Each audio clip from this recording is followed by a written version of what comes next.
আসসালামু আলাইকুম। বাংলাদেশের উপর আমিরাতের ভিসা নিষেধাজ্ঞার খবরে যা বললেন রাষ্ট্রদূত, বিস্তারিত জানতে সম্পূর্ণ ভিডিওটি মনোযোগ সহকারে দেখুন, কেননা একটি আরব আমিরাতের ভিসা নিয়ে গুরুত্বপূর্ণ নিউজ হতে যাচ্ছে। নিউজটি শোনার আগে অবশ্যই আমাদের চ্যানেলটি সাবস্ক্রাইব করে পাশে থাকা বেল বাটনটি অন করে রাখবেন পরবর্তী ভিডিওর জন্য।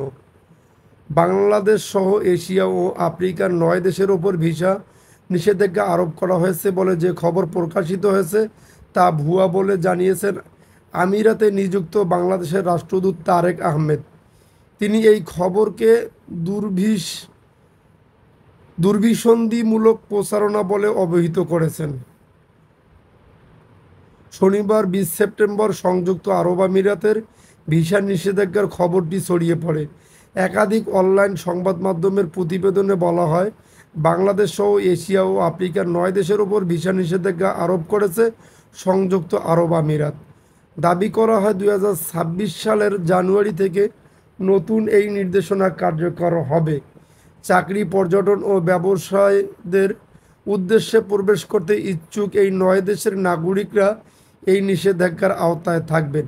এসব প্রতিবেদনে দাবি করা হয়, আমিরাত কর্তৃপক্ষের ভিসা নিষেধাজ্ঞা পড়া দেশগুলোর মধ্যে রয়েছে Uganda, Sudan, Somalia, Cameroon, Libya, Afghanistan, Yemen, Lebanon ও বাংলাদেশ। এই দেশগুলোর নাগরিকদের বর্তমান পর্যটন ও কর্ম ভিসার জন্য আবেদন করতে নিষেধ করা হয়েছে।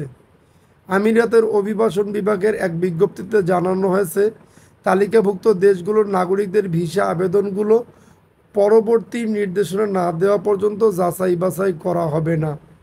তবে আমিরাতে নিযুক্ত বাংলাদেশের রাষ্ট্রদূত তারেক আহমেদ এটাকে ভুয়া খবর বলে নিশ্চিত করেছেন।